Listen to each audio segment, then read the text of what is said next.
அல்லேலூயா. கர்த்தர் உங்களை ஆசீர்வதிப்பாராக. இன்றைக்கு எனக்கு அருமையானவர்களே, கண்டு உணர்தல் என்ற தலையங்கத்திலே நாங்கள் தேவனுடைய வார்த்தையை தியானிக்க போகிறோம். எனக்கு அருமையானவர்களே, கண்டு உணர்தல் என்பதற்கு ஆங்கிலத்திலே ரெகக்னைஸ் என்று அந்த வார்த்தை பதம் பாவிக்கப்படுகிறது.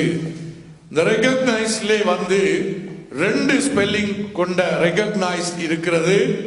அதிலே ஒன்று கண்டு உணர்தல் என்று பதத்தை அது போதிக்கிறது. இரண்டாவது ரெகக்னைஸ் என்பது ஏற்றுக்கொள்வது.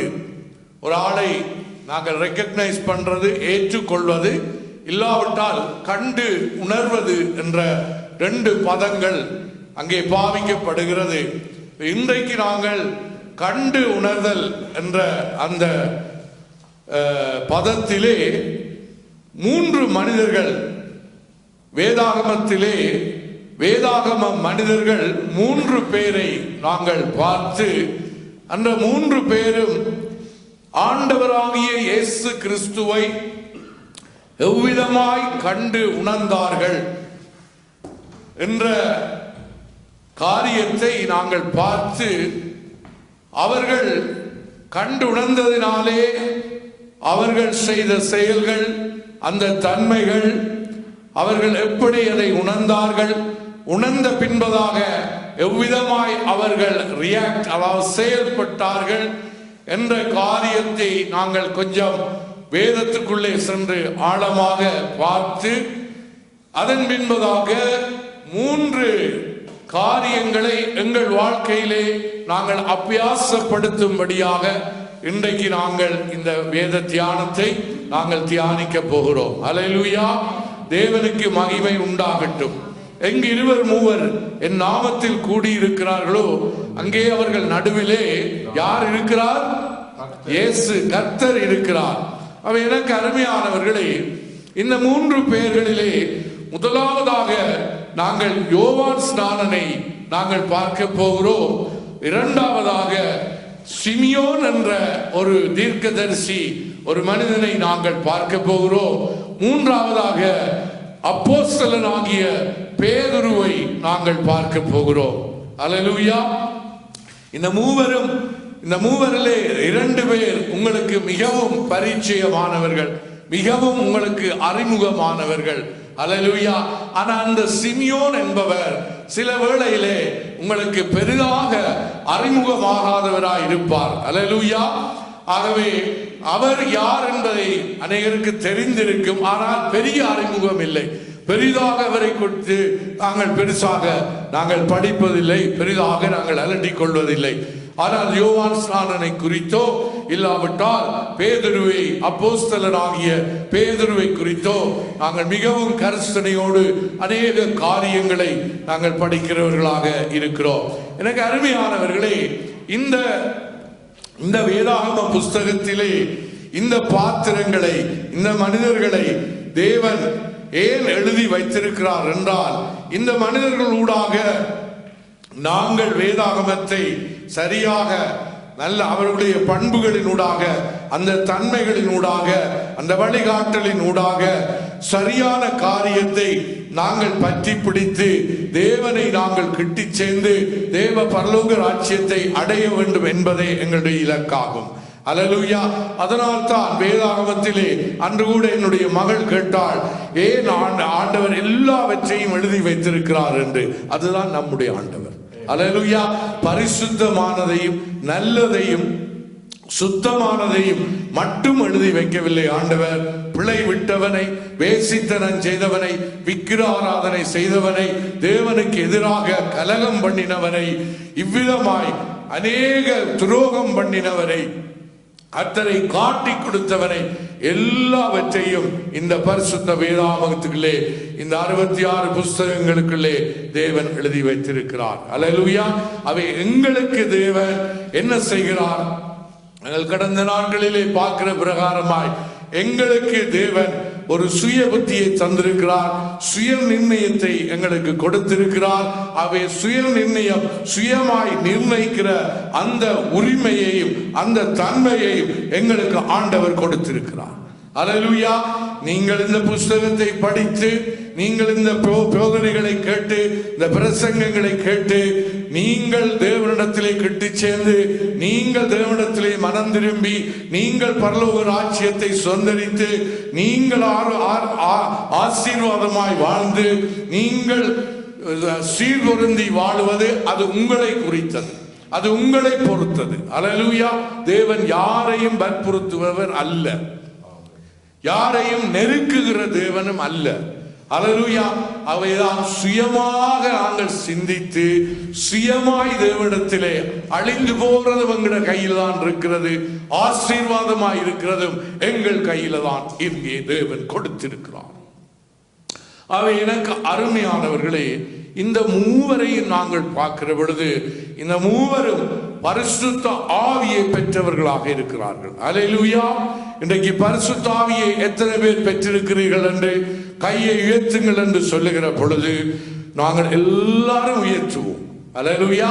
நாங்கள் உயர்த்த எங்கள்கிட்ட என்னிடத்தை பரிசுத்த ஆவி இருக்கா, என்னிடத்திலே பரிசுத்த ஆவி உள்ளதா என்று சொல்லி ஒரு சந்தேகம் எழுந்தாலும் கூட நாங்கள் என்ன செய்கிறோம்? பக்கத்தில் இருக்கிறவர் என்ன நினைப்பார், நான் கையெழுத்தாம இருந்தா இவரிடத்திலே பரிசுத்த ஆவி இல்லையா, பரிசுத்த ஆவியை இவர் பெறவில்லையா, பரிசுத்த ஆவியின் அபிஷேகத்தை பெறவில்லையா என்ற வெட்கத்திலே, நாணத்திலே கூட நாங்கள் என்ன செய்வோம்? சில நேரம் எங்கள் கைகளை, சில நேரம் பாஸ்டர் கைகளை உயர்த்துக்கள் என்று கேள்விகளை கேட்கிற பொழுது அரைக்கை உயரும், காக்கை உயரும், முழுக்கை உயர்வதென்றது மிகவும் கடினம். அல்லேலூயா. எங்களுக்கே சந்தேகம் இருக்கிறது, நாங்கள் சரியாய் வேதத்தின்படி வேதக்காரர்களாய் நடக்கிறோமா என்றது எங்கள் ஆவிக்குரிய ஜனமாகி எங்களுக்கு இந்த நாட்களிலே மிகவும் கஷ்டமாயிருக்கிறது. ஏனென்றால் அப்படித்தான் இந்த வாழ்க்கை இருக்கிறது. இந்த நாட்களிலே இந்த சர்ச் கட்டமைப்புகள் இப்படியாக போய்கொண்டிருக்கிறது. ஜனங்களை அதில் பாதாளத்திலே தள்ளி விடுகிறதுக்குத்தான் ஊழியக்காரர்கள் இது எழும்பி இருக்கிறார்களே அறிய, சரியான சத்தியத்திலே சரியான பாதையை காட்டி ஜனங்களை இதுதான் வழி என்று சொல்லி நடத்துவதற்கு இன்றைக்கு ஒரு சிலரே எழுந்திருக்கிறதை நாங்கள் பார்க்கிறோம். அல்லேலூயா. அவை இந்த மூவரும் என்னத்தை பெற்றிருந்தார்கள்? என்னத்தை? பரிசுத்த ஆவியை பெற்றிருந்தார்கள். இதற்கு அத்தாட்சியாக நாங்கள் வசனங்களை வாசிக்க கேட்கலாம். யோவான் ஸ்நானகர், அவன் லூக்காவின் புஸ்தகத்தை வாசிக்கிறவர், இன்றைக்கு லூக்காவின் புஸ்தகத்தை திருப்பி வைத்திருந்தால் நலமா இருக்கும். அல்லேலூயா. லூக்காவின் புஸ்தகத்திலே அங்கே 1வது அதிகாரத்திலே 80வது திருவசனத்தை நீங்கள் வாசிக்கும்படி நான் கேட்டுக்கொள்கிறேன். யோவான் ஸ்நானகன் பரிசுத்த ஆவியை பெற்றிருந்தானா இல்லையா? அந்த பிள்ளை வளர்ந்து, அந்த பிள்ளை அதுதான் யாரு? யோவான் ஸ்நானன். ஆவியிலே பலன் கொண்டு இஸ்ரவேலுக்கு தன்னை காண்பிக்கும் நாள் வரைக்கும் வனாந்தரங்களிலே இருந்தான். அல்லேலூயா. அந்த பிள்ளை ஆவியிலே பலன் கொண்டு, என்ன ஆவியிலே? புட்டவிக்கிற ஆவியா, இல்லாட்டி நீராவியா, ட்ரெயின் என்ஜின் ஸ்ட்ரீம் ஆவியா? என்ன ஆவி? ஆவி என்றால் வேதாகமத்திலே பரிசுத்த ஆவி 2 ஆவி இருக்கு. ஒன்று அசுத்த ஆவி, ஒன்று பரிசுத்த ஆவி. அல்லேலூயா. நான் அடிக்கடி சொல்லுவேன் உங்களுக்கு, இந்த பரிசுத்த ஆவியும் இந்த அசுத்த ஆவியும் கிட்ட கிட்டத்தான் எங்களுக்கு நிற்கும். அதை தூர தள்ளி விடுறதுக்கு எங்களுக்கு மனம் இல்லை. இந்த ரேடியோ இருக்கு தெரியுமா? முந்தி பழைய ஆட்களுக்கு தெரியும், இப்போ உங்களுக்கு எல்லாம் தெரியாது. இந்த ரேடியோ முந்தி ஒரு காலத்தில் இந்த FM கிடையாது, MWவும் SWவும் தான் இருக்கும். Short wave and medium wave, frequency wave இல்லை. அப்ப நாங்கள் பக்கத்து வீட்டில் ஒரு நல்ல பாட்டு போய் சத்தம் கேட்டா ஓடி வந்து போடுவோம். அல்லேலூயா. அது இந்த வாழ்வு எரிச்சு அந்த அரைவாசி பாட்டு முடிகிறதுக்கு அந்த ரேடியோ கேட்க தொடங்கும். அல்லேலூயா. அங்க போயிடும், முக்காவாசி பாட்டு போயிடும். அப்படி இருந்தும் அதை பிடிக்கிறதுக்கு எங்களுக்கு கஷ்டம். அது ஒரு நூலிலே இருக்கும். அதுக்கு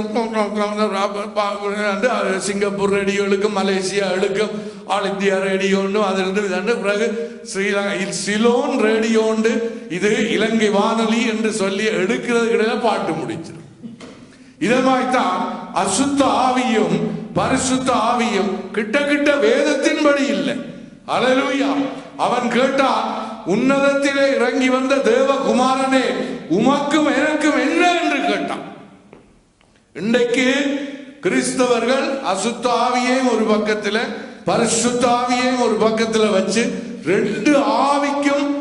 ரெண்டு ஆவியை சமாளிக்கிறதுலாம் இருக்கிறார்கள். பரிசுத்த ஆவியை சரியாய் பெற வேண்டும் என்ற அந்த வாஞ்சை, அந்த தவனம் இல்லை. இங்கே பார்த்தீர்களானால் அந்த பிள்ளை என்னவா, ஆவியிலே பலம் கொண்டு, ஆகவே பலமாய் அவனிடத்திலே கர்த்தருடைய ஆவியானவர் இருந்தார். அல்லேலூயா. விளங்குதா? அல்லேலூயா. அடுத்தது சிமியோனை குறித்து நாங்கள் பார்க்கிற பொழுது 2ஆம் அதிகாரம், அதே லூக்காவின் புஸ்தகம் 2ஆம் அதிகாரம் 25வது வசனத்தை நாங்கள் வாசிக்க கேட்கலாம். அப்பொழுது சிமியோன் என்னும் பெயர் கொண்ட ஒரு மனுஷன் எருசலேமில் இருந்தான். அவன் நீதியும் தேவ பக்தியும் உள்ளவனாயும் இஸ்ரவேலின் ஆறுதல் வர காத்திருக்கிறவனாயும் இருந்தான். அவன் மேல் பரிசுத்த ஆவி இருந்தார். அல்லேலூயா. அல்லேலூயான்னு சொல்லுங்க. அல்லேலூயான்னு சொல்லுங்க. ஆண்டவருக்கு மகிமையை செலுத்துங்க, எனக்கு வேண்டாம். அல்லேலூயா. பரிசுத்த ஆவி, ஒருவனுக்கு பரிசுத்த ஆவி என்னவா இருந்தால் பலமாயிருந்தார். அல்லேலூயா. பரிசுத்த ஆவியின் தன்மைகள் இதுதானுங்க. பரிசுத்த ஆவி என்றது நீங்க நினைக்கிறது மாதிரி, நான் நினைக்கிறது மாதிரி நாங்கள் அவரை பார்க்க முடியாது. அவர் பலமாக இருப்பார். ஒரு மனிதனுக்குள்ளே மேலே இறங்கி இருப்பார். உள்ளுக்குள்ளே இருந்து கிரியை செய்வார். கனி வரங்கள் கிரியை செய்யும்படி செய்வார். பெரிய காரியங்களை செய்கிறவர் தான் பரிசுத்த ஆவியானவர். அல்லேலூயா. அவே இந்த சிமியோன் என்ற இந்த ஒரு மனுஷன், அங்கே அவனை குறித்து பெரிய காரியங்கள் ஒன்றும் எழுதவில்லை. ஆனா அவன் பாருங்க, பின்னாலே அவன் ஒரு பெரிய காரியத்தை சொல்ல போகிறான். அல்லேலூயா. எங்களிலும் அநேகர் நாங்கள் பார்க்கிற பொழுது இவனா எங்களுக்கு ஒரு சிம்பிளா இருக்கும், ஒரு மனுஷன் என்று. ஆனா அவனுக்குள்ள இருக்கிற ஆவியானவர் அவனை கொண்டு செய்கிற காரியம் பெரிதாயிருக்கும். அல்லேலூயா. அவை ஆவியானவருக்கு இடம் கொடுங்கள், ஆவியானவருக்கு முக்கியத்துவம் கொடுங்கள். அல்லேலூயா. அவை இன்றைக்கு ஆவியானவரை பெற்றுக்கொள்ள வேண்டும் என்ற வாஞ்சை தவனம் மிகவும் குறைந்து கொண்டு போகிறது. ஆசீர்வாதம், ஆசீர்வாதம், ஆசீர்வாதம். வீடு, வாசல், காணி, பூமி, வாகனம் இவைகளையே கட்டிக்கொண்டு ரெகபோத்திலே நிற்கிறது. அங்கால பேர்சபாக்கு போய் பலிபீடத்தை கட்டி ஆண்டவர் அழகாக எங்களோடு பேசினார் போன கிழமை. அவை நம்முடைய ஜனங்களே, அருமையான தேவ ஜனங்களே, இன்னைக்கு பரிசுத்த ஆவியை நீங்கள் நிறைவாய் பெற வேண்டும் என்பதே கர்த்தருடைய வாஞ்சையும் என்னுடைய விருப்பமுமாயிருக்கிறது. அல்லேலூயா. ஆகவே 3வது மனுஷனை நாங்கள் பார்த்தால், 3வது அவன் அப்போஸ்தலராகிய பேதுருவை குறித்து உங்களுக்கு நான் பெரிதாக ஒன்று சொல்ல வேண்டிய அவசியம் இல்லை. நீங்கள் எல்லாரும் வேதம் அறிந்த பிள்ளைகள், வேதத்தை கற்றவர்கள், கற்று வருகிறவர்கள். இந்த அப்போஸ்தலனாகிய பவுல் பரிசுத்த ஆவியினாலே நிரப்பப்பட்டவனாய் அங்கே முதலாவது திருச்சபை உருவான அந்த 1ஆம் நூற்றாண்டு திருச்சபை, நம்முடைய முதலாவது திருச்சபை உருவாகிறதுக்கு தேவன் அவனை காரணியாக பயன்படுத்தினார். அல்லேலூயா. எடுத்து வாசிக்கலாம். அப்போஸ்தலர் நடவடிக்கையிலே 2ஆம் அதிகாரத்திலே 22வது அதிகாரம் 4வது வசனத்தை நாங்கள் வாசிக்க கேட்கலாம். அப்போஸ்தலர் 2:4. அவர்கள் எல்லாரும் பரிசுத்த ஆவியினாலே நிரப்பப்பட்டு. யார் எல்லாரும்? அல்லேலூயா. அங்கு வந்திருந்த 120 பேர். ஏனென்றால் ஆண்டவராகிய இயேசு கிறிஸ்து சீசர்களுக்கு சொல்லி இருந்தார், நீங்கள் ஒரு இடமும் போகாமல் எருசலேமுக்கு போய், அவர் பரமேறி மேகங்களோடு அவர் எடுத்துக்கொள்ளப்படுகிற பொழுது தேவதூதன் தோன்றி அவரை எடுத்துக்கொண்டார். அதெல்லாம் உங்களுக்கு தெரியும். அப்பொழுது போகிற பொழுது பரலோகத்திലേക്ക് நம்முடைய ஆண்டவர் செல்லுகிற பொழுது சீசர்களுக்கு சொல்லி இருந்தார், நீங்கள் கண்டவாட்டுக்கு அங்கேயும் இங்கேயும் தெரியாதேங்கோ, எருசலேமில் போய் காத்திருங்கள். அப்போ மேல் வீட்டு அறை என்று சொல்லப்படுகிற அந்த வீட்டிலே 120 சீசர்கள், இயேசு கிறிஸ்துடைய தாயாராகிய மரியாள் உட்பட எல்லாரும் காத்திருந்தார்கள். இயேசு கிறிஸ்து சொன்ன இருங்கம்மா இருங்க இயேசு கிறிஸ்து சொன்ன பிரகாரமாய் காத்திருந்த வேளையிலே அங்கே பெந்தெக்கோஸ்து என்ற நாள் வந்த பொழுது பரிசுத்த ஆவி அக்கினி மயமான நாவுகளாய் காணப்பட்டு பிரிந்திருக்கிற நாவுகளாய் ஒவ்வொருவருடைய தலையின் மேலும் வந்து என்ன செய்தார்? அமர்ந்தார். அமர்ந்த பொழுது அவர்கள் எல்லாரும் என்னவா? பரிசுத்த ஆவியினாலே நிரப்பப்பட்டார்கள். அப்ப பேதுருவும் நிரப்பப்பட்டிருப்பாரா இல்லையா? அவரும் அதுக்குள்ளான இருக்கிறார். அவே பேதுருவும் அந்த பரிசுத்த ஆவியினாலே நிரப்பப்பட்டு அவர் அங்காலை பார்த்தீர்களானால் 15வது வசனத்திலே அவர் பிரசங்கிக்க தொடங்குகிறார். பேதுரு பிரசங்கித்த பொழுது அன்றைக்கு மாத்திரம் எத்தனை பேர் ரட்சிக்கப்பட்டார்கள்?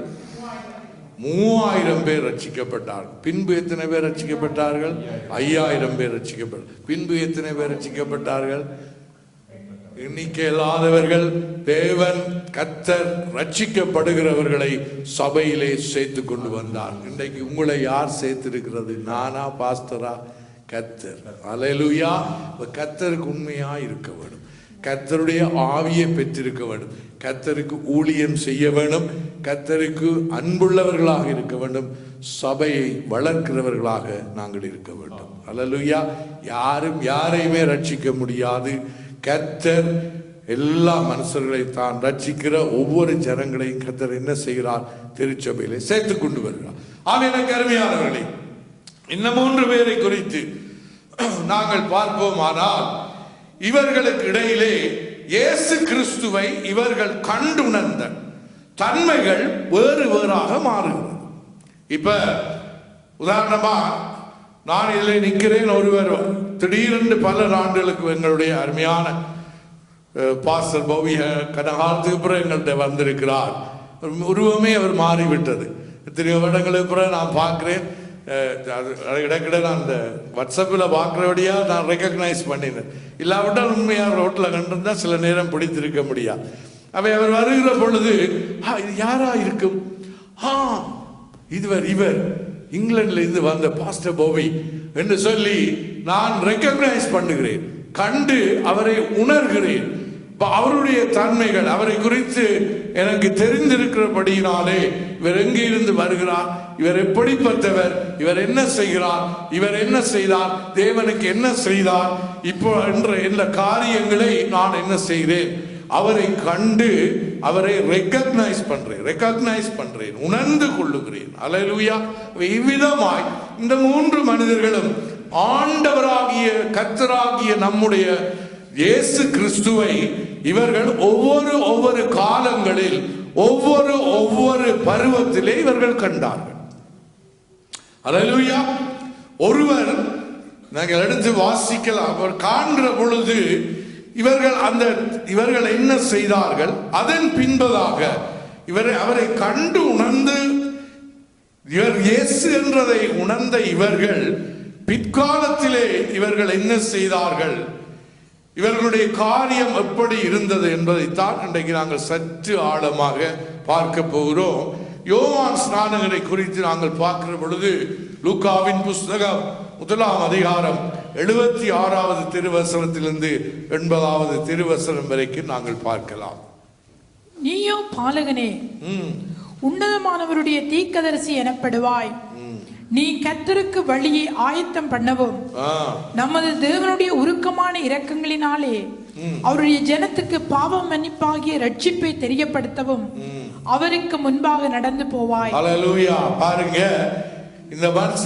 இந்த இவரை குறித்து இவர் பாலகனா இருக்கிற பொழுதே, தாயின் வயிற்றிலே இருந்து பிறந்து முதலாவது அந்த 8ஆம் நாளிலே அந்த விருத்த சேதனம் செய்து அந்த அவர்களுடைய அந்த யூதர்களுடைய அந்த முறைமையின்படி அங்கே இவருக்கு பெயர் வைக்க போய் இந்த காரியங்கள் நடக்கிற பொழுது இந்த சம்பவத்தை பரிசுத்த ஆவியானவர் அங்கே வெளிப்படுத்துகிறார். நீயோ பாலகனே உன்னதமானவருடைய தீர்க்கதரிசி எனப்படுவாய். அல்லேலூயா. உன்னதமானவருக்கு, உன்னதமானவர் என்பது வரப்போகிறவராகிய இயேசு கிறிஸ்து. இன்னும் 6 மாசத்துல இயேசு கிறிஸ்து 4 மாசத்துல இயேசு கிறிஸ்து பிறக்க போகிறார். மரியாதை வயிற்றிலே இப்பொழுது அவர் இருக்கிறார். அல்லேலூயா. ஆவே உன்னதமானவரே, உன்னதமானவருடைய தீர்க்கதரிசி எனப்படுவாய். நீ கர்த்தருக்கு வழியை ஆயத்தம் பண்ணுவாய். அல்லேலூயா. இது ஏசாயா தீர்க்கதரிசி சுமார் 730 ஆண்டுகளுக்கு முன்பதாக, கிறிஸ்து பிறப்பதற்கு 730 ஆண்டுகளுக்கு முன்பதாக இவனை குறித்து அவன் வழியை செவ்வாய்ப்படுத்துவான், வனாந்தரத்திலே கூப்பிடுகிற சத்தம் கேட்கும் என்று சொல்லி தீர்க்கதரிசி ஏசாயா உரைத்த தீர்க்க தரிசனத்தின்படி பரிசுத்த ஆவியானவர், பரிசுத்த ஆவியின் அபிஷேகத்தை பெற்ற மனிதனாக இவன் பாலகனாக பிறந்தான். அல்லேலூயா. அடுத்த வாசிங்க 70. நமது தேவனுடைய உருக்கமான இரக்கத்தினாலே அவருடைய ஜனத்துக்கு பாவம் மன்னிப்பாகி ரட்சிப்பை தெரியப்படுத்தவும் அவருக்கு முன்பாக நடந்து போவாய். அந்த காலத்திலும் மரண இருளிலும் உட்கார்ந்திருக்கிறவர்களுக்கு வெளிச்சம் தரவும் நம்முடைய கால்களை சமாதானத்தின் வழியிலே நடத்தவும் அவ்விரகத்தினாலே உன்னதத்திலிருந்து தோன்றிய அருணோதயம் நம்மை சந்தித்திருக்கிறது என்றார். அல்லேலூயா. அந்த பிள்ளை, பின்பு நாங்கள் வாசித்த வசனம் வருகிற அந்த பிள்ளை வளர்ந்து ஆவியிலே பலங்கொண்டு இஸ்ரவேலுக்கு தன்னை காண்பிக்கும் வரைக்கும் வனாந்தரத்தில் இருந்தான். அல்லேலூயா. இது 730 ஆண்டுகளுக்கு முன்பதாக, கிட்டத்தட்ட 7 நூற்றாண்டுகள். 7 நூற்றாண்டுன்னா இன்றைக்கு இருந்து யோசிச்சு பாருங்க. எங்களுக்கு 700 ஆண்டுகளுக்குண்டா நாங்கள் அப்படியே கிட்டத்தட்ட சோழர் காலத்துக்கு போயிடுவோம். அல்லேலூயா. எவ்வளவு காலம்! இந்த வெள்ளக்காரன் எல்லாம் எங்களை பிடிச்ச காலங்களுக்கு முதல் நாங்கள் 700 வாசிக்க எங்களுக்கு ஒரு மாதிரி இருக்கும். ஆனால் நாங்கள் அதை கணக்கு பார்த்து அதை உணர்ந்து பார்த்தால் 730 ஆண்டுகளுக்கு முன்பதாகவே தீர்க்கதரிசியான ஏசாயா உரைத்த தீர்க்கதரிசி வனாந்தரத்திலே கூப்பிடுகிற சத்தம், அவன் போய் வனாந்தரத்திலே குடியிருந்தான். அல்லேலூயா.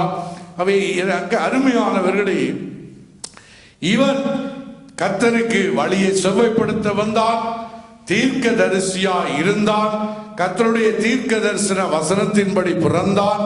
அநேகரை விரியன் பாம்பு குட்டிகளே என்று சொல்லி பாவத்திலே இருந்த மனுஷர்களை அவ்விதமாய் பயப்படாமல் அழைத்தான். அல்லேலூயா. இன்றைக்கு ஆற்றி தேற்ற வேண்டி கிடக்கு, இல்லாட்டி சபையை விட்டு ஓடிடுவிடும். அவையை கழுவ வேண்டி இருக்கு, சுத்திகரிக்க வேண்டி இருக்கு. ஒரு காரியத்தை ஊழியக்காரர்கள் ஒன்றை சொல்லு, சேர்ச்சினுடைய ஒழுங்கற்கு நிகரான காரியங்களை ஊழியக்காரர் எடுத்தே தீருவோம். அல்லேலூயா. இதில் எந்த மாற்று கருத்தும் கிடையாது. முழு முதல் கோணல் முற்றிலும் கோணல், தமிழில் உள்ள பழமொழி. அல்லேலூயா. அவையே பிள்ளைகளை ஒழுங்குபடுத்தியே சீர்படுத்தியே நாங்கள் தீருவோம். இல்லாவிட்டால் இனி வருகிற பிள்ளைகள், பாலகர்களாக பிறந்திருக்கிற பிள்ளைகள் அந்த பிள்ளையைத்தான் பார்க்கும். அதுக்கு பிறகு எங்களால் கட்டுப்படுத்த முடியாத பொழுதும் அது சேர்ச்சா இருக்காது, அது சங்க கடையா போய்விடும். சேர்ச்சா இருக்க வேண்டும். ஆண்டவர் சொன்ன 5000 பேர் எங்கு கூடுகிறார்களோ நான் வருவேன் என்று சொல்லவே இல்லை. நம்முடைய ஆண்டவர் உன்னதத்தின் தேவன். அல்லேலூயா. இங்கு 2-3 only 2 or 3 people get together. எங்கே கூடுகிறார்களோ அங்கே நான் வருவேன் என்றவர் நம்முடைய ஆண்டவர். அல்லேலூயா. 5000 பேர் சேர்ந்து தேர்ந்தெடுத்தால் தான் நான் வருவேன். சூரனை தூக்கி ஆட்டி பெரிய காரியங்களை செய்தால் தான் வருவேன் என்று என்னுடைய தேவன் சொல்லவில்லை.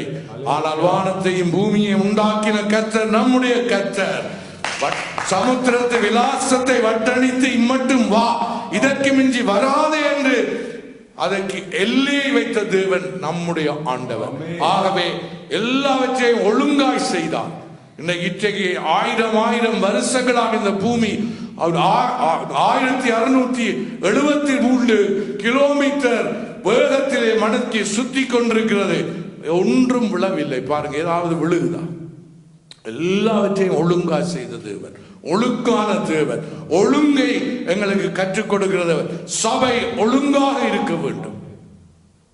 அல்லேலூயா. அதைத்தான் தேவன் வலியுறுத்துகிறார்.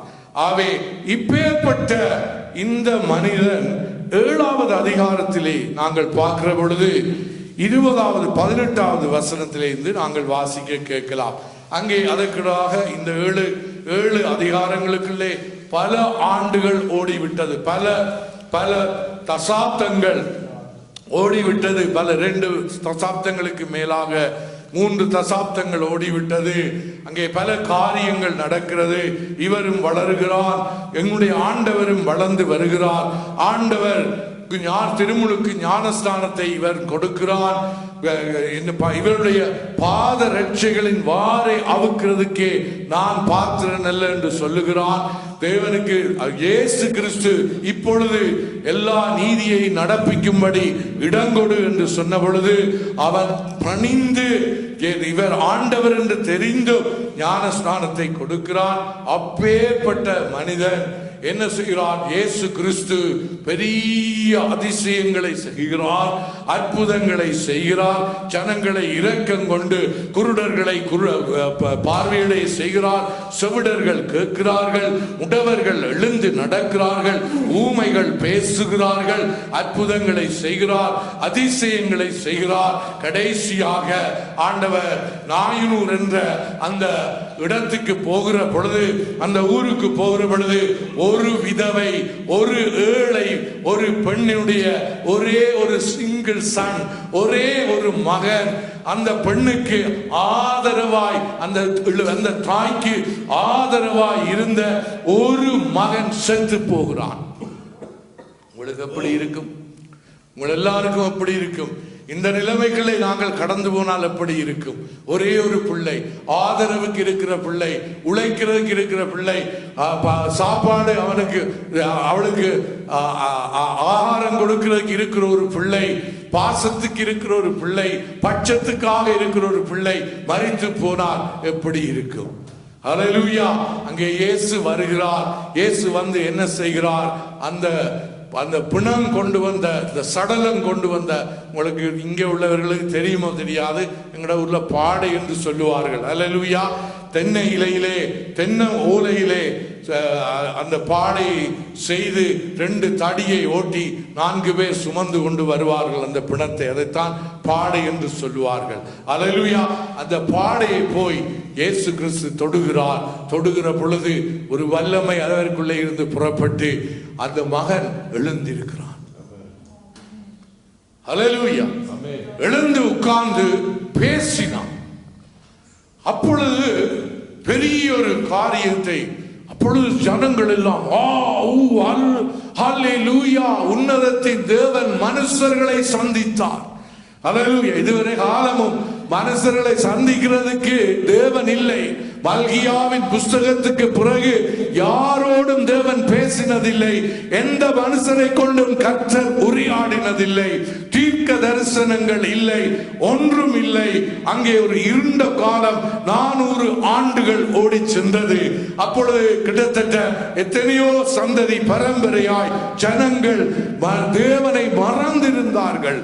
ஆவிக்குரிய வாழ்க்கை இல்லை, ஆசீர்வாதம் இல்லை, ஆராதனை இல்லை, சபை கூடுதல் இல்லை, தேவ ஆராதனை இல்லை, தீர்க்க தரிசனம் இல்லை, ஒருவரை வழிநடத்துகிறதுக்கு ஒருவரும் இல்லை. முழுவதுமாக அவர்கள் அப்படியே விடப்பட்ட ஆடுகளை போல மேய்ப்பன் இல்லாமல் இருந்த அந்த நாட்களிலே இயேசு கிறிஸ்து வந்து இவ்விதமாக எல்லாவற்றையும் செய்கிற பொழுது ஜனங்கள் சொல்லுகிறார்கள், மனுஷனை கர்த்தர் சந்தித்தார். அல்லேலூயா. இன்றைக்கு உங்களையும் என்னையும் யார் சந்தித்திருக்கிறார்? அதே தேவன் சந்தித்திருக்கிறார். அதே தேவன் உங்களையும் என்னையும் ரட்சித்திருக்கிறார். அதே தேவன் அந்த இஸ்ரவேல் ஜனங்களை சந்தித்த அதே தேவன் என்னையும் உங்களையும் சந்தித்திருக்கிறார். பெரிய சுனாக்கியம். அப்பொழுது யோவானுக்கு ஒரு டவுட் வருது. ஏனென்றால் யோவான் என்ன நினைத்தாரோ தெரியாது, அது இங்கே எழுதப்படவில்லை. நானும் மிகைப்படுத்தி என்னுடைய சுயத்திலே இருந்து எடுத்து நான் பிரசங்கிக்க இங்கே வரவில்லை. வேதத்திலிருந்து எடுக்கவே பிரசங்கிக்க வந்திருக்கிறேன். நானும் ஆராய்ச்சி புத்தகங்களிலே கூட போய் ஆராய்ந்து பார்த்தேன், ஏன் இந்த கேள்வி இந்த தேவ மனிதன் கேட்டான் என்று. அந்த இடம் வெற்றிடமாகவே இருக்கிறது. வேணுமென்றால் பாஸ்டர் இடத்துல கேளுங்கள், எனக்கு தெரியாது. அவனுக்கு ஒரு டவுட் மட்டும் வந்தது. அல்லேலூயா. வாசிங்களம்மா 7ஆம் அதிகாரம் 18வது திருவசனம் 20வது வரை. இவைகள் எல்லாம் யோவானுடைய சீசர்கள் அவனுக்கு அறிவித்தார்கள். அப்பொழுது இதையெல்லாம் அறிவித்தார்கள். இந்த காரியங்கள் இப்பொழுது நான் உங்களுக்கு சொன்ன இந்த தேவன் செய்த அற்புதங்கள், அதிசயங்கள், அடையாளங்கள், இந்த 400 விதவையினுடைய மகனை எழுப்பின காரியங்களை போய் யோவான் ஸ்நானனுக்கு முன்னும் சீசர்கள் இருந்தார்கள். அல்லேலூயா. இந்த யோவான் ஸ்நானனுக்கு போய் அவர்கள் சொன்னார்கள், அறிவித்தார்கள். அப்பொழுது யோவான் தன் சீசரில் 2 பேரை அழைத்து, நீங்கள் இயேசுவினிடத்துக்கு போய் வருகிறவர் நீர்தானா அல்லது வேறொருவர் வர காத்திருக்க வேண்டுமா என்று கேளுங்கள் என்று சொல்லி அனுப்பினார். வருகிறவர் நீர்தானா என்று அவர் என்ன யோசிச்சாரோ தெரியல. யூத ஜனங்கள் எல்லாம் யோசித்தார்கள். அப்பொழுது ரோம் பேரரசின் அந்த சக்கரவர்த்தி, அந்த சீசர் எனப்படுகிற அந்த ரோம சீசர்களுக்கு, அந்த சீசனுடைய கையிலே யூதயா தேசம் விடப்பட்டிருந்தது. அந்த தேசம் கொலனியா இருந்தது. ஆகவே அவர்கள் மிகவும் ஒடுக்கப்பட்டார்கள். மிகவும் அந்த ஜனங்களை அவர்கள் சுரண்டினார்கள், அவர்களை அடிமைப்படுத்தினார்கள். அவர்களுடைய பாஷையை கூட பேச முடியாதபடி ஹீப்ரு பாஷையை அவர்கள் தனிய தேவாலயத்திலே மட்டும் பேசினார்கள். அல்லேலூயா. வெளியிலே அவர்கள் பேச முடியவில்லை. கிரேக்கை பேசினார்கள், அதை பேசினார்கள், இதை பேசினார்கள். இயேசு கிறிஸ்துடைய காலத்திலே வேறு பாஷைகளை பேசினார்கள். அல்லேலூயா. அவை அவர்களுக்கு ஒரு விரக்தி இருந்தது. தங்களை மீட்க ஒரு ரட்சகன்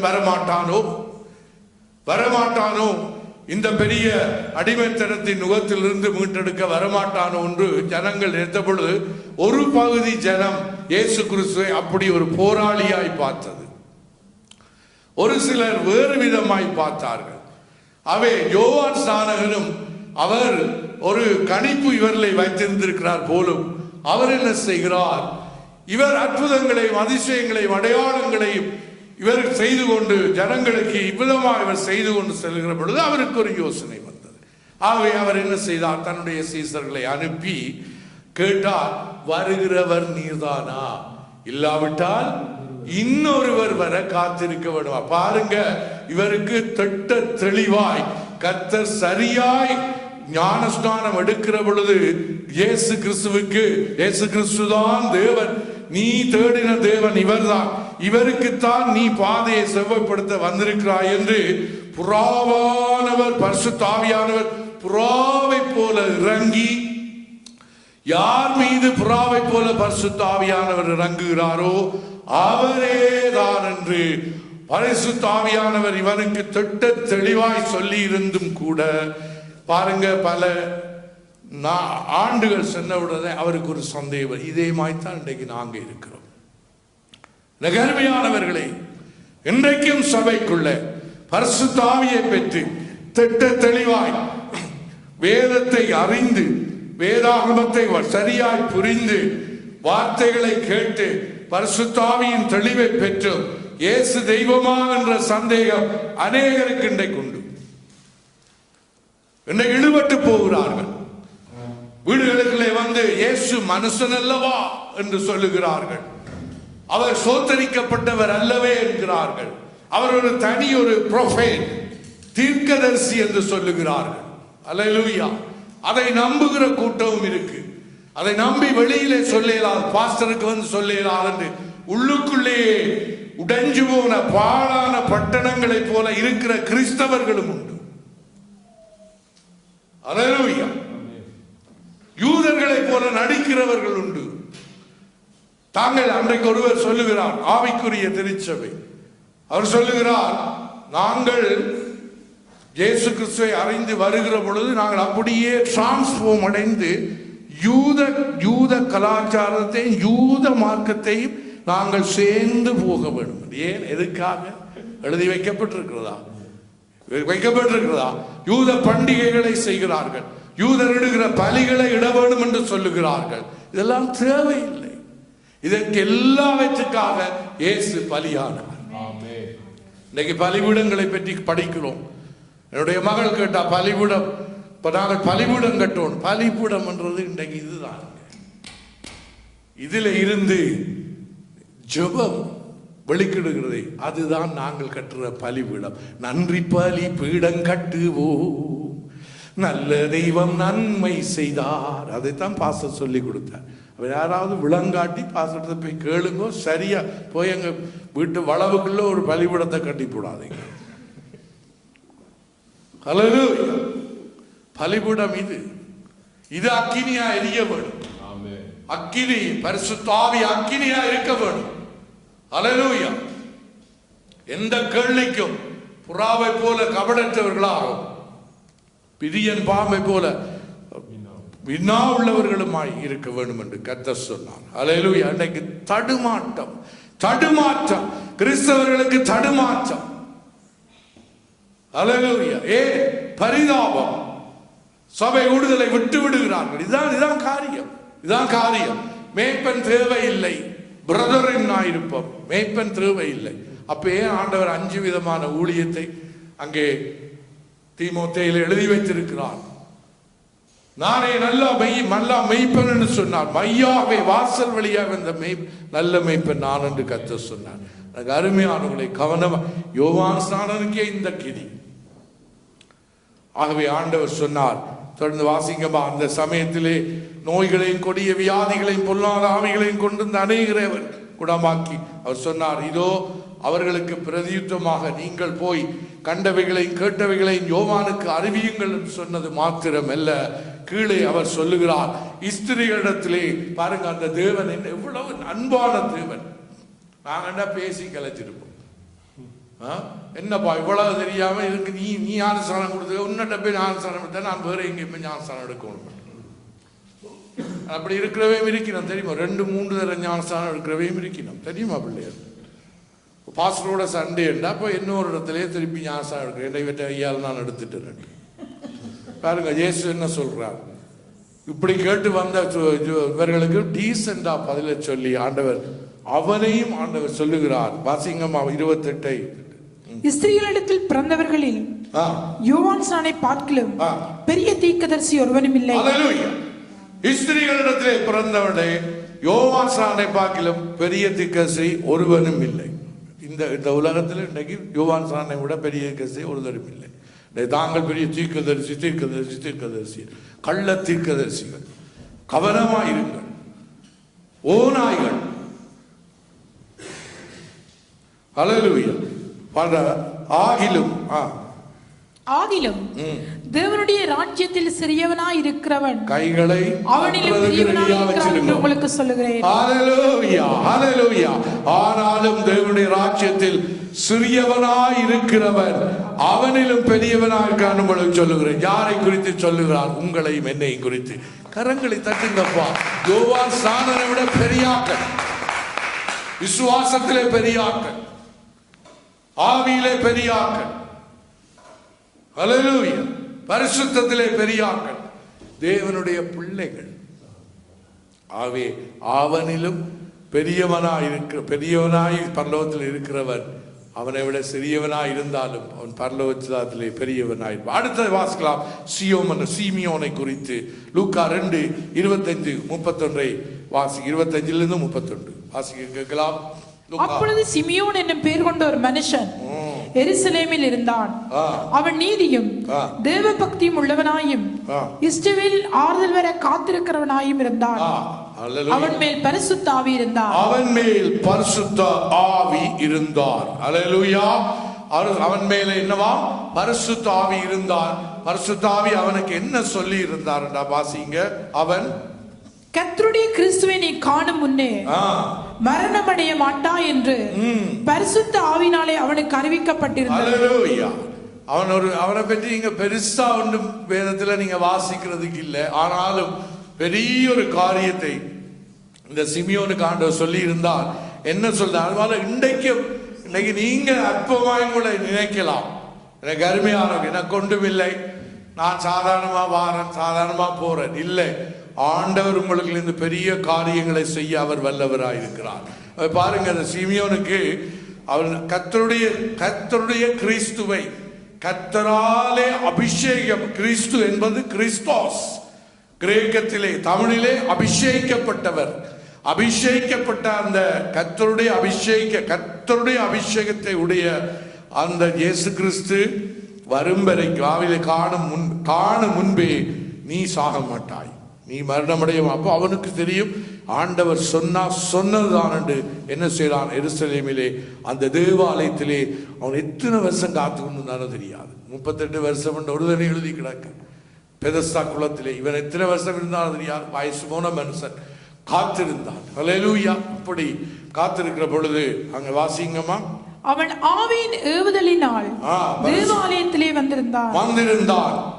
இயேசு என்னும் பிள்ளைக்காக நியாயப்பிரமாண முறைமையின்படி செய்வதற்கு தாய் தகப்பன்மார் அவரை உள்ளே கொண்டு வருகையில் அவன் அவரை தன் கையில் ஏந்தி கொண்டு தேவனை ஸ்தோத்தரித்து பிள்ளை எடுத்து அன்றைக்கு போன கிழமை நாங்கள் எங்களுடைய மீகாவை எடுத்து பாஸ்டர் ஜெபம் பண்ணின பிரகாரமா கையில் எடுத்து பேபி இயேசு கிறிஸ்து ஹல்லேலூயா எடுத்து ஆண்டவரே உமது வார்த்தையின்படி உமது அடியேனை இப்பொழுது சமாதானத்தோட போக விடுகிறேன். இப்பொழுது நான் சமாதானத்தோட மரணிப்பேன். கண்டுட்டு அவனுக்கு பாத்தீங்க, பரிசுத்த ஆவியானவர் ஏவுதலினாலே தேவாலயத்துக்கு போனால் பரிசுத்த ஆவியானவர் அவனுக்கும் சரியாய் யார் என்பதை 8வது நாளிலே விருத்த சேதனம் பண்ணி அவர்கள் அந்த தேவாலயத்துக்கு கொண்டு போன அந்த நாளிலே கூட தேவன் அவன் மூலமாய் உலகத்துக்கு தெரிவித்திருக்கான். இன்றைக்கு யெகோவா விட்னஸ், அந்த விட்னஸ், இந்த விட்னஸ், அது இது எல்லாரும் இன்றைக்கு இதை வாசிக்கிறீர்கள். ஏன்னா பரிசுத்தாவி இல்லை.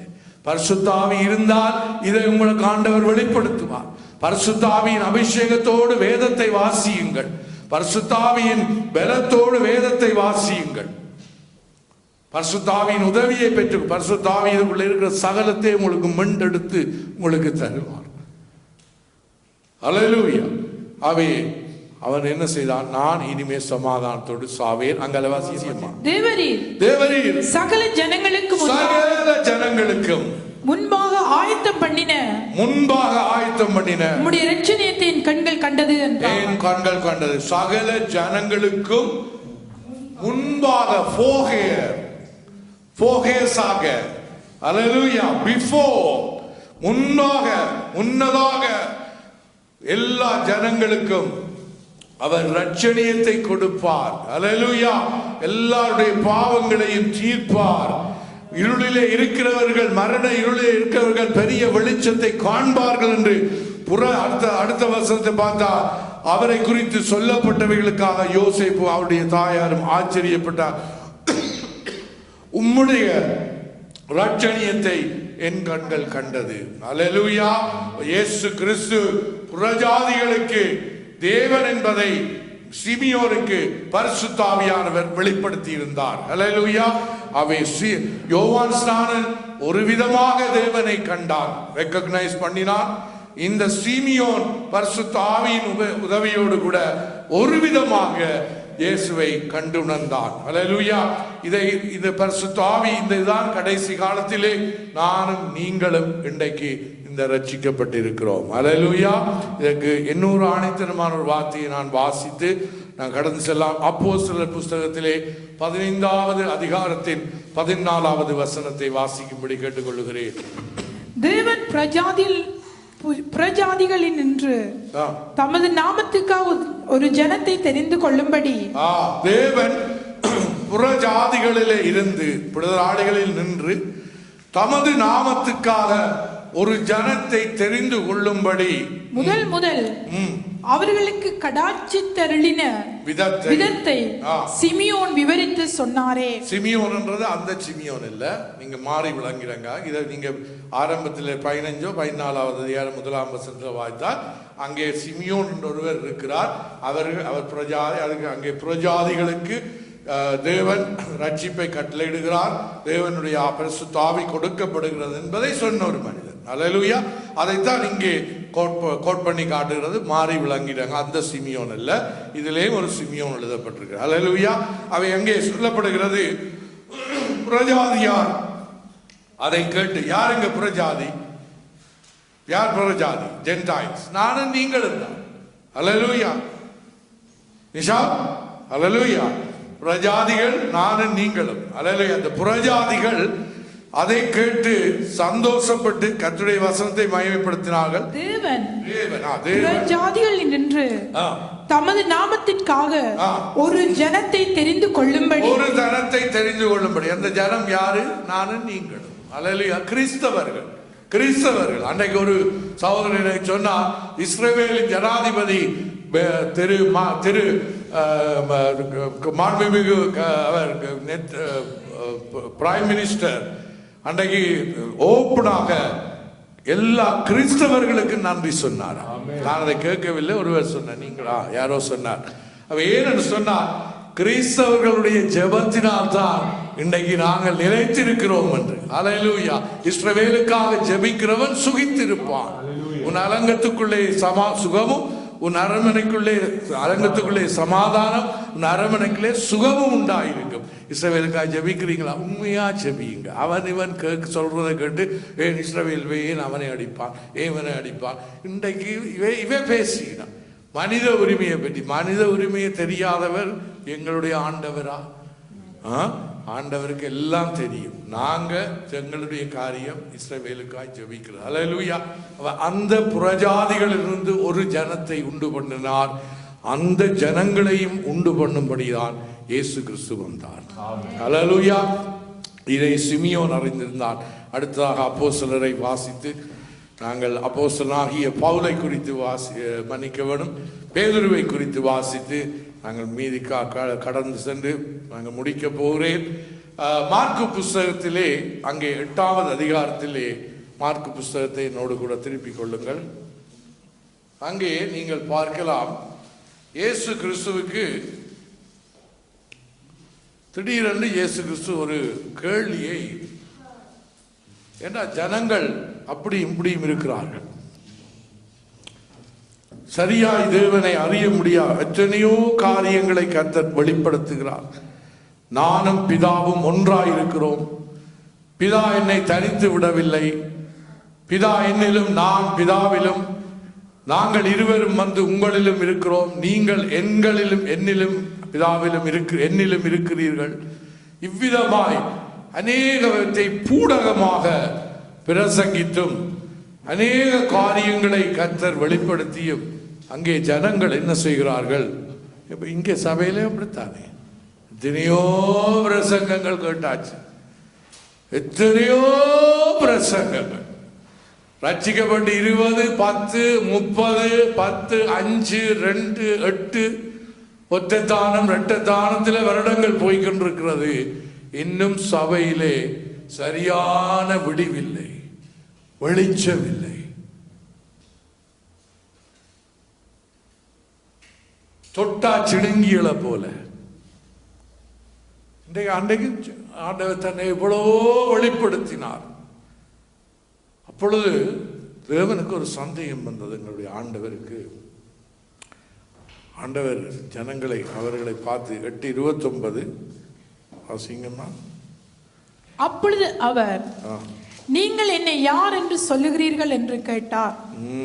பேதுரு பிரதியுத்தரமாக, நீர் கிறிஸ்து என்றார். அல்லேலூயா. ஆண்டவர் கேட்டார். இங்கே யோவான் புஸ்தகம் 6:69 பார்க்கலாம் அந்த காரியத்தை. ஆண்டவர் கேட்டார், மனுஷர்கள் ஜனங்கள் என்னை யார் என்று கேட்கிறார்கள், சொல்லுகிறார்கள். இன்னைக்கு உங்களை இப்ப இயேசு யார் என்று கேட்டா என்ன சொல்லுவீங்க? சொல்லுவீங்களா? பிதா குமாரன் பரிசுத்த ஆவி, இந்த திரியேக தேவன், இந்த திரித்துவத்தை விளங்கப்படுத்த உங்களால முடியுமா? ஒருதன் கேட்டுட்டான்.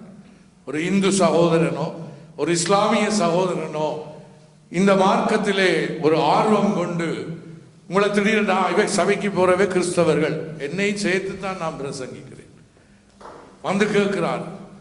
இது இருக்கா விளங்கப்படுது. இயேசு யார்? என்ன எத்தனை பேர் கேட்டிருக்கிறார்கள். இயேசு தெய்வம் இல்லை, 3 கடவுள் இல்லை, குழப்புவார்கள். பிசாசு அவங்களுக்கு இருந்து கிரிய செய்வான். சரியாய் அறிந்திருக்க வேண்டும். நாங்களும் இப்படிதான் முழுசுறது. இயேசு தெய்வமா? இல்லையே. இயேசு தெய்வம் இல்லைனோ அதுதானே, இயேசு தெய்வம் இல்லை தானே. அப்ப பிதா யாரு? இயேசு அப்பாண்டா பிதா தாத்தாண்டா ரெண்டைக்கு பாச சொன்ன மாதிரி. அப்ப பிதா தாத்தா சரியாய் நாங்கள் அறிந்து. அப்ப ஜனங்கள் சொன்னார்கள், இப்பொழுது சீசர்கள் சொன்னார்கள், சிலர் உங்களை தீர்க்கதரிசி என்று சொல்லுகிறார்கள், சிலர் உங்களை எலியா என்று சொல்லுகிறார்கள். இப்படிவாய் தீர்க்கதரிசிகள், எலியா, இப்படித்தான் ஜனம் அறிந்து, ஜனத்துக்கு அறிய முடியல. இன்றைக்கு இந்த புறஜாதிகள் இருந்து ஒரு ஜனத்தை எழுப்பின தேவன், அந்த ஜாதி நாங்கள் பரிசுத்த ஆவியை பெற்றவர்கள் சரியாய் அறிந்திருக்க வேண்டும் திருச்சபையை குறித்த காரியம். அப்பொழுது பேதுருவை பார்த்து ஆண்டவர் கேட்கிற பொழுது பேதுரு சொல்லுகிறான், அப்பொழுது அவர், நீங்கள் என்னை யார் என்று சொல்லுகிறீர்கள் என்று கேட்டார். பேதுரு பிரதியுத்தரமாக, நீர் கிறிஸ்து என்றார். நீர் கிறிஸ்து என்றான். அல்லேலூயா. கிறிஸ்து என்று சொன்னான். கிறிஸ்து என்றால் அபிஷேகிக்கப்பட்டவர், எங்களுக்காக வந்தவர். இயேசு கிறிஸ்து தெய்வம், கர்த்தர், கர்த்தருடைய அபிஷேக கிறிஸ்து, கர்த்தருடைய கிறிஸ்து. சிமியோன் சொல்லுகிறான், கர்த்தருடைய கிறிஸ்துவை என்னுடைய கண்கள் கண்டது, கைகளில் ஏந்தி கொண்டு சொல்லுகிறான். அல்லேலூயா. அப்படி அவ்விதமாக 6:69 வாசிக்க வேண்டாம், யோவான் 6:69 பார்க்கிற பொழுது, நீ தேவனுடைய குமாரனாகிய கிறிஸ்து. அங்கே ஏசாயா 9ஆம் அதிகாரத்திலே நீங்கள் வாசித்துக் கொண்டு போனால் இந்த தீர்க்க தரிசனத்தை சரி அழகாக ஏசாயா சொல்லி இருக்கிறார். நமக்கு ஒரு பாலகன் பிறந்தார், ஒரு பாலகன் கொடுக்கப்பட்டார், கர்த்தத்துவமானவர், நித்திய பிதா, அது இது என்று சொல்லிக்கொண்டே போறார். ஒரு பாலகன் கொடுக்கப்பட்டார். அல்லேலூயா. அவர் தேவனுடைய குமாரனாகிய கிறிஸ்து என்று அவன் வெளிப்படுத்தினான். அல்லேலூயா. அவே நீங்கள் எடுத்து வாசியுங்கள், யார் இந்த தேவன் என்பதை நானும் நீங்களும் சரியாய் அறிய வேண்டும். இந்த 3 பேரும் 3 கோணங்களிலே 3 விதமாக இயேசுவை கண்டுணர்ந்தார்கள். எனக்கு அருமையானவர்களே, 2 பேர் தேவனை மகிமைப்படுத்தினார்கள். பிற்காலத்திலே ஒருவர் சிமியோன், சரியாக அந்த தீர்க்கதரிசி, அவன் வயது முதிர்ந்தவனாய் இருந்தாலும் சரியாய் தேவ ஆவியினாலே இயேசு கிறிஸ்துவை அவன் சரியாய் கண்டு, சரியாய் அவன் தீர்க்க தரிசனமாய் உரைக்கப்பட்டதை அவன் வெளிக்கொணர்ந்து கர்த்தரிடத்திலே அவன் கடந்து சென்றான். அல்லேலூயா. ஆனால் இருவர், யோவான் ஸ்நானகன் என்ன செய்கிறார்? பிற்காலத்திலே இயேசு செய்கிற கிரியைகளை கண்டு சந்தேகப்பட்டு, நீரா வருகிறவர் ஒருவர், இன்னொருவர் வர வேணுமா, இன்னொருவருக்கு நான் ஞானஸ்நானம் கொடுக்க வேணுமா, இன்னொருவருக்காக நான் பாதைகளை செவ்வாய்ப்படுத்த வேணுமா, இன்னொருவருக்காக நான் காத்திருக்க வேணுமா என்று அவன் ஒரு கேள்வியை அங்கே எழுப்பினான். இங்கே பேதுரு கண்டு உணர்ந்து, இவரே இயேசு, இவரே மேசியா, இவரே கிறிஸ்து, இவரே தேவனுடைய குமாரன் என்று எத்தனையோ ஜனங்கள் இடறிக் கொண்டிருந்த வேளையிலும் சீசர்கள் இருந்த மற்ற 11 சீசர்களும் கூட உம்மை எலியா என்று சொல்லுகிறார்கள், உம்மை தீர்க்கதரிசி என்று சொல்லுகிறார்கள், எங்களுக்கும் அதுதான் ஒரு சந்தேகம் என்ற மாதிரி தான் அந்த பதில் இருந்தது. அல்லேலூயா. ஆனால் அதற்குள்ளே பேதுரு சரியாய் துல்லியமாய் அறிந்து சொன்ன பேதுருவே கடைசியாக இயேசு கிறிஸ்துவை மதவெளித்தான். அல்லேலூயா. அவை எனக்கு அருமையானவர்களே, இவர் யார், இந்த தேவன் யார்? பிலிப்பியர் 1ஆம் அதிகாரத்தின் 6 11 வசனத்தை எடுத்து வாசிக்க கேட்கலாம். பிலிப்பியர் 2ஆம் அதிகாரம் 6ஆம் வசனம். அவர் தேவனுடைய ரூபமாயிருந்தும், அவர் இயேசு கிறிஸ்து தேவனுடைய ரூபமாயிருந்தும், தேவனுக்கு சமமாயிருப்பதை கொள்ளையாடிய பொருளாய் எண்ணாமல், தேவனுக்கு சமமாயிருப்பதை கொள்ளையாடின பொருளாய் எண்ணாமல், தம்மை தாமே வெறுமையாக்கி, அடிமையின் ரூபம் எடுத்து, அடிமை நானும் நீங்களும் அடிமை, மனுஷன் அடிமை, அடிமையின் ரூபம் எடுத்து மனுஷ சாயலானார். அவர் மனுஷ ரூபமாய் காணப்பட்டு மரண பரியந்தம், அதாவது சிலுவையின் மரண பரியந்தமும் கீழ்ப்படிந்தவர் ஆகி தம்மை தாமே தாழ்த்தினார். ஆதலால் தேவன் எல்லாவற்றுக்கும் மேலாக அவரை உயர்த்தி, அல்லேலூயா, சகல வஸ்துக்கள், சகல ஜீவராசிகள், சகல சிருஷ்டிப்புகள், படைப்புகள் எல்லாவற்றுக்கும் மேலாக உயர்த்தினார். ஒரு பெரிய அல்லேலூயா சொல்லுங்க, ஒரு பெரிய அல்லேலூயா என்று சொல்லுங்க, தேவனுக்கு பெரிய அல்லேலூயா என்று சொல்லுங்க. தன்னை தானே தாழ்த்தின அந்த தேவன் என்னை உங்களையும் அவர் பெரிய தேவன் தங்களுக்கு அவர் இரட்சகராகி எங்களை ஆவியிலே உயர்த்தி வைத்திருக்கிறார். எங்களை ஆசீர்வாதங்கள் பெரிது. நாங்கள் பரலோக ராஜ்யத்தின் பிள்ளைகள். அல்லேலூயா. ஊர்ல சொல்வான், இன்றைக்கு செத்தா நாளைக்கு பால் அண்டுவான். நான் இன்றைக்கு இதுல விழுந்து செத்தா நான் பரலோக ராஜ்யம். இத்தனை பேருக்கு இந்த நிச்சயம் இருக்கு. நிச்சயித்துக் கொள்ளுங்கள். அந்த நிச்சயம் இல்லாவிட்டால் பரிசுத்த ஆவியின் அபிஷேகத்தை பெறுங்கள். சரியா, இயேசு யார் என்று, நானே வழியும் சத்தியமும் ஜீவனுமாய் இருக்கிறேன். தடுமாறாதீங்க. சில பேர் வந்து சொல்லுவா, பிதாவைத்தான் ஆராதிக்க வேண்டும், பரிசுத்த ஆவி மட்டும்தான் இப்ப இருக்கிறேன், இயேசு போட்டார். நோ, இயேசு கிறிஸ்துவின் நாமத்தை எல்லா நாமங்களுக்கு மேலாக இயேசு தன்னை எல்லாத்துக்கும் மேலாக தன்னை உயர்த்தினார்.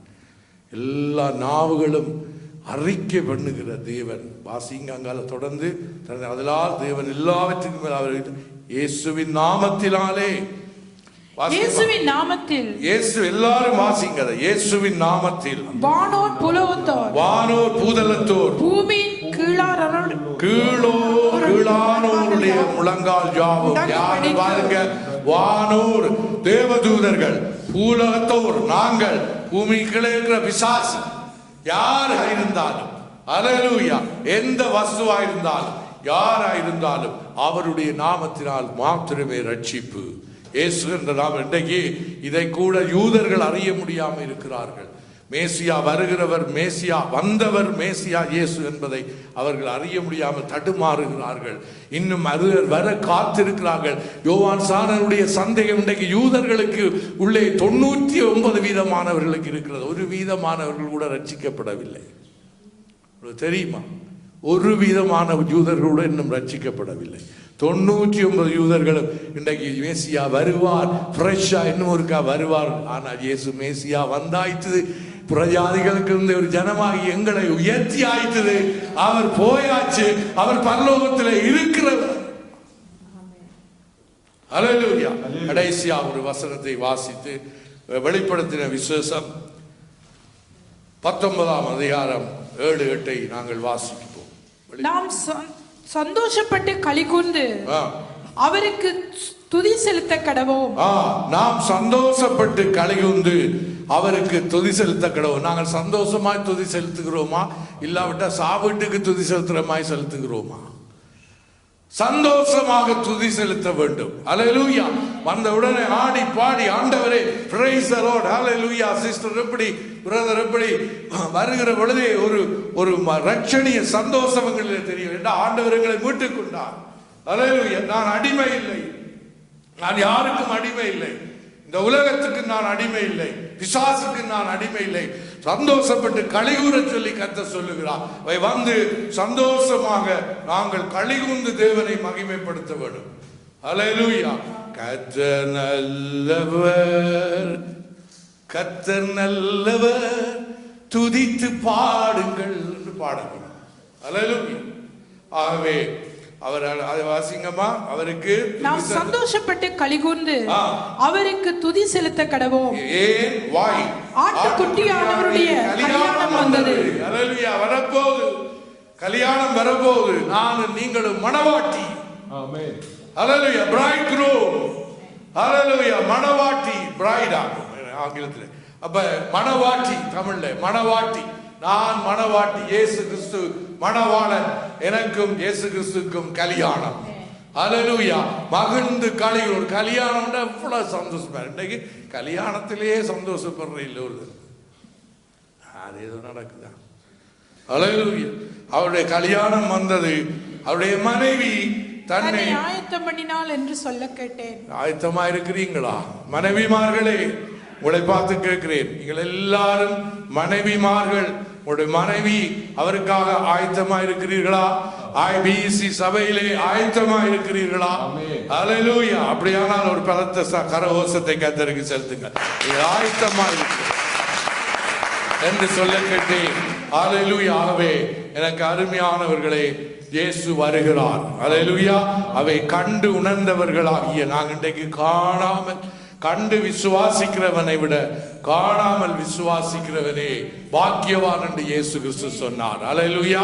அவரை நாங்கள் காண, யோவான் சாணன் அவரை பிசிக்கலா கண்டான், சிமியோன் அவரை குழந்தை பிள்ளையாக கண்டார்.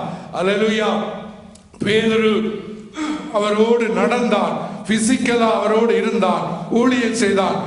யோவான் அவருடைய மார்பிலே சாய்ந்திருந்தார். ஆனால் நாங்கள் அவரை காணவும் இல்லை.